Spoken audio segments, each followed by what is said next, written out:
ರಾಯರನ್ನು ನೆನೆದಾಗ ಸೋಲೇ ಇಲ್ಲ, ರಾಘವೇಂದ್ರ ಎಂದಾಗ ಭಯವೂ ಇಲ್ಲ.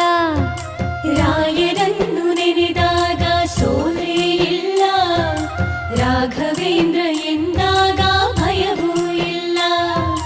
ತಾಯಿಯ ಮಮತೆ ತೋರ ಗುರುವೂ ಇವರು, ತಾಯಿಯ ಮಮತೆ ತೋರ ಗುರುವೂ ಇವರು, ಬದುಕಲ್ಲಿ ನೆರಳಾಗೋ ತಂದೆ ಇವರು, ಬದುಕಲ್ಲಿ ನೆರಳಾಗೋ ತಂದೆ ಇವರು.